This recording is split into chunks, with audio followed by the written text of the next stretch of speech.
that we know some things, we let love give us wings. It's free, it's the key, it's for you and me, you and me. So let's discover love's great wonder. Let's discover the spell we are under.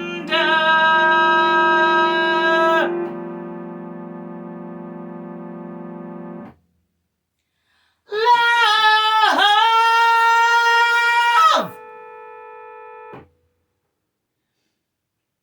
Love!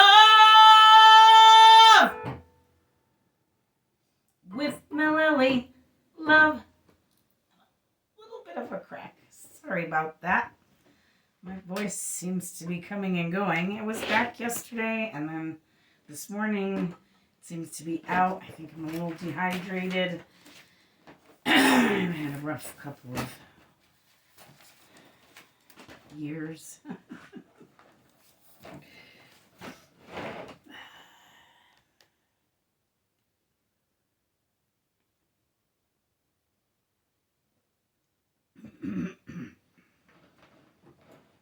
Hello, I'm Merlin, Mililli.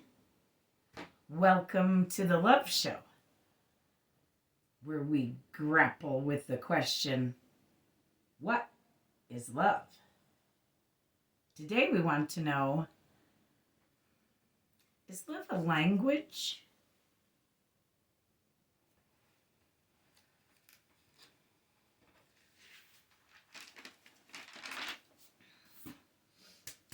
We made a show a while back that asked, is music love? I have found music to be love. Music, especially for me, is a language. I communicate better through music than any other language, any other form of communication. So with music, I can communicate love, but can I communicate with love?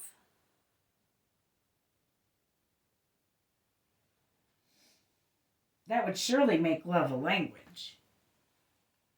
If you count music and sign language, I speak several languages. Maybe I speak even more. Well, one more. Love! I'll leave it there. Let's see.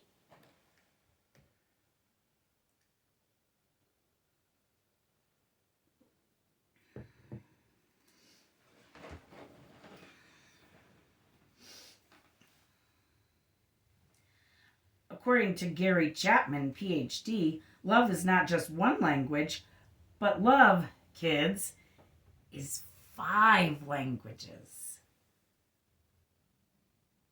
Dr. Chapman wrote a book called The 5 Love Languages, The Secret to Love That Lasts.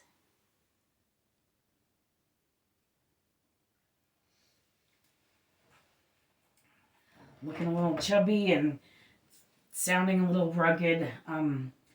We have no heat in the studio as of right now, so I sound a little rugged, and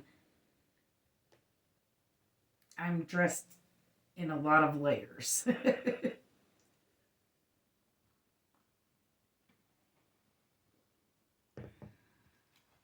can see my breath again here in the studio.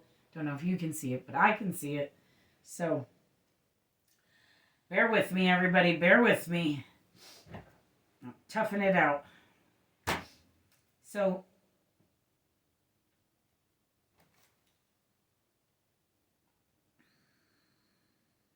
according to Dr. Chapman,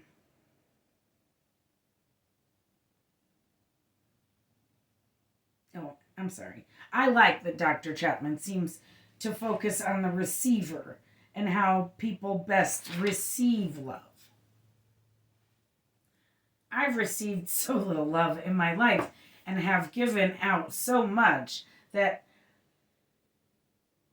so much more than I ever received. And Dr. Chapman made me stop and ask myself a question I've never asked myself before. How would I best receive love?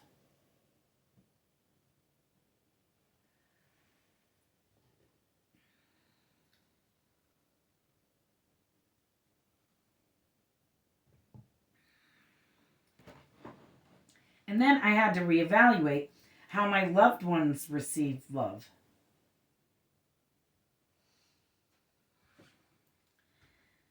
If you are using a radio and you have no receiver, are you really even using the radio? It's like using a stereo without speakers. It's not even that it's a one-way conversation. It's a one-way conversation that is also not being broadcast anywhere. So no one's hearing it. The receivers of your love are important.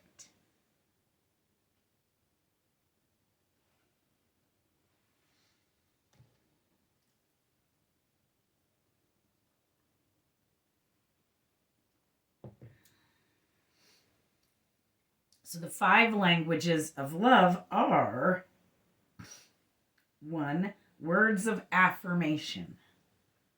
2. Quality time. 3. Acts of service. 4. Gifts. 5. Physical touch.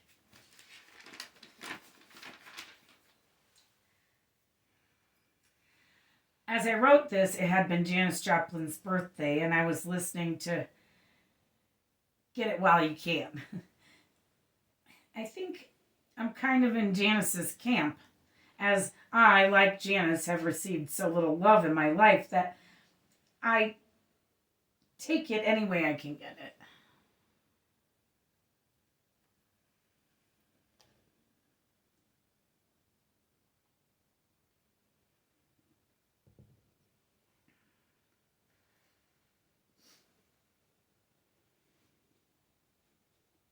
But I have to question, where is all this fur coming from? It's from my dog and my cat. Excuse me. But I have to question, am I giving it the way my loved ones receive it best? Love. I have PTSD. So I don't do so well with the physical touch thing these days. I'm naturally a hugger, though.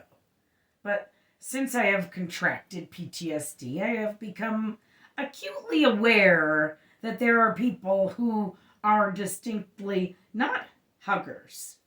And that these people have really good reasons why they don't like hugging, and they really don't want to tell people that whole messy story upon meeting them just to get someone like me to leave them alone. They just don't like hugs, okay?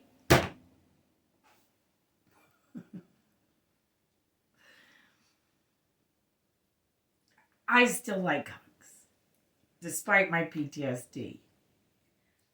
But don't charge me with a hug, like a running hug, unless you're a toddler. I'm not good with that. Don't lift me off my feet either. I do not like that at all. If I had $100 for every freaking guy named Tree that was super tall that hugged me and lifted me off my feet, I'd be a rich woman. Rainbow guys named Tree love druids, and I'm a druid, and they love to hug us, but don't lift us off our feet. I really do not like that. It's very unsettling.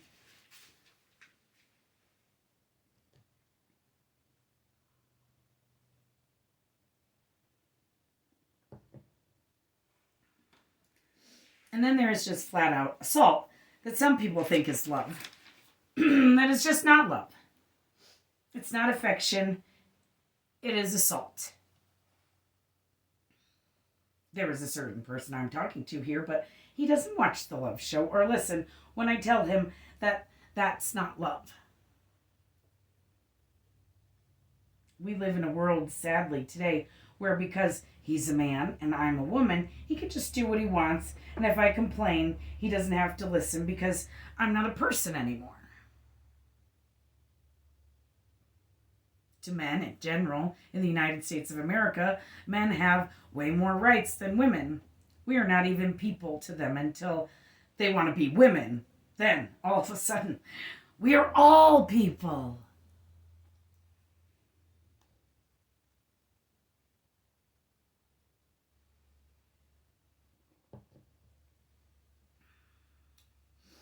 This is not how all men feel. I know that. But I happen to be forced to deal with this one who thinks it's his right, and it's not. But as our laws stand today, they tell him it is. The law tells him he has more rights than me, and that I have no right to complain. Or if I do, he can react however he wants, and I'm not a person, so what rights do I have? Less than an unborn fetus.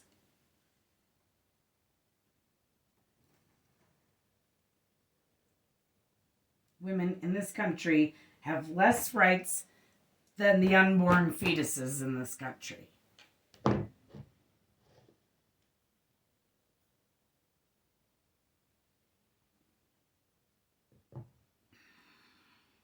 Is that loving women who clearly love you because they have given all of you so many hours and hours of service, cooking, cleaning, doing laundry, raising children?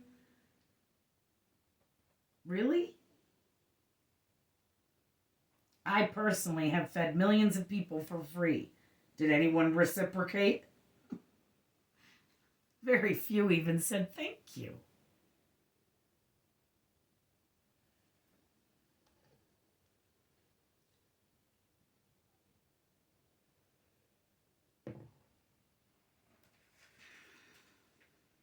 I suppose I have been evaluating how people receive my love all along. After feeding that many people for free, I was broke.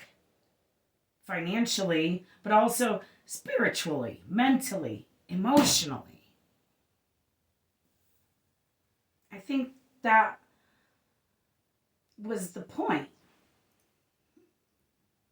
There were people that wanted me to be broke, that wanted to drain me of everything I was giving. We have a term in Rainbow Land for them. Drainbow. There are all these folks that come just to take and take some more and never ever give anything.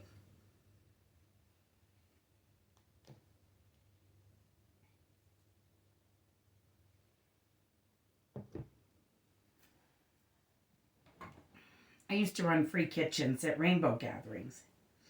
Then these drainbows started outnumbering the people who reciprocated love and light. The rainbow family is the rainbow family of living light. We are an official tribe, but we are also the largest and oldest traveling hippie commune in the world.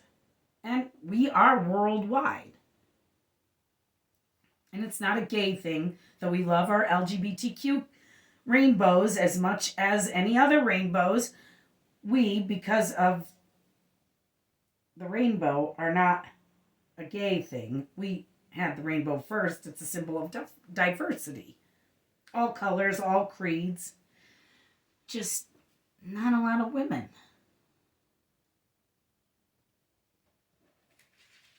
Interesting. I remember having a conversation with Grandpa and Grandma Woodstock. Bless you, Esther. We love you.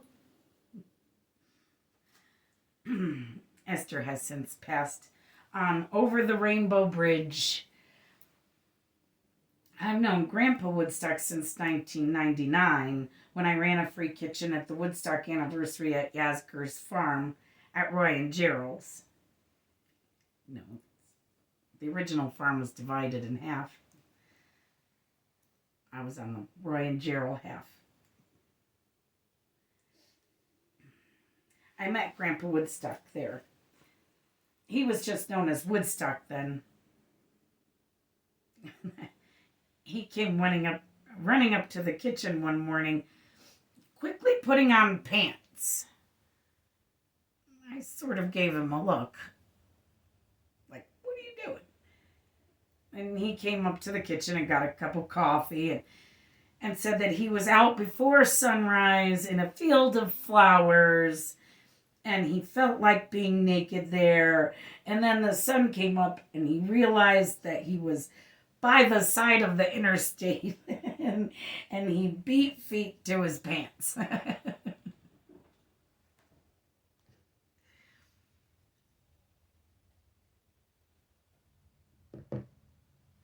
Gotta work in Grandpa Woodstock stories when you can.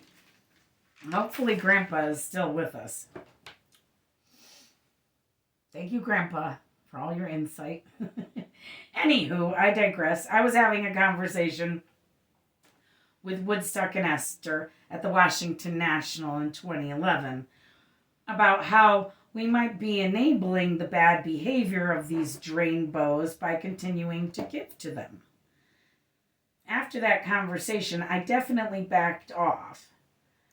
Grandpa told me to consider what I walk away with, not just physically, like not just monetarily, not just money, but spiritually, emotionally, mentally. Am I walking away with any of the love and light that I gave out? I hugged them both because I'm a hugger. And I said, well, I'm certainly getting a little back now, huh? And I did get little bits and pieces back from others, but nothing like what I was giving out. People keep their love and light closely guarded for some reason. I just let mine go. I feel it's meant to be shared, so, why should I just... It's silly.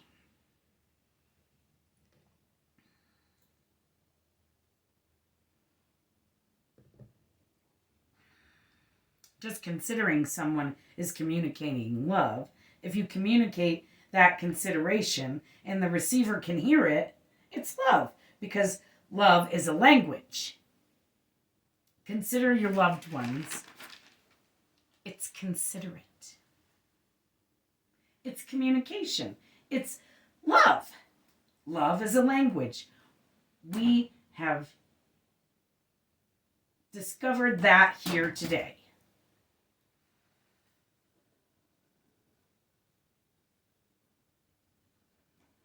But as with any language, it can be very powerful, and we need to be careful and considerate wielding this powerful weapon. And we need to be considerate wielding the weapon of any language.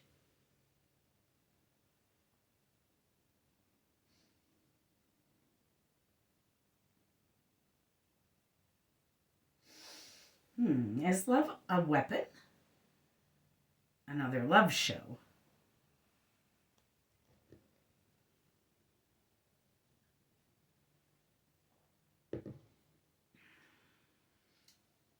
Well, in the language that love is, in words I'm going to say, I love you. Thanks for watching. See, we did the reciprocation thing there. You watched, gave me quality time. I love you in words in return. Gave you a little my quality time. Did a little reciprocation thing. I try to do a service to humanity by making the love show. Someday, maybe people will realize I don't make any money doing this either. The love show costs me money and time and effort and love. And I do it anyway. Why? Because I really do love you. All of you. Even the guys named Tree. I'm a druid. I love trees. Just leave me on the ground, please. No pun intended. Have a great week. Loving your loved ones how they want to be loved with the language that is love, in the language that only communicates love. And in the only language that communicates love. Nothing but love. Love!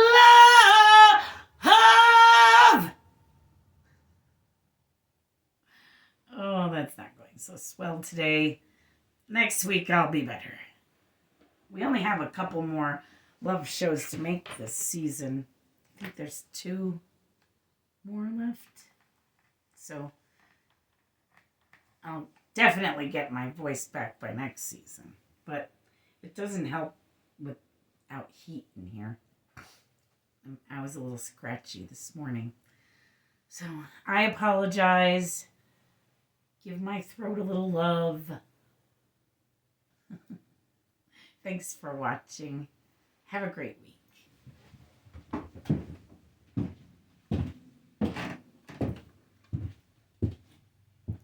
Mililli Studios production.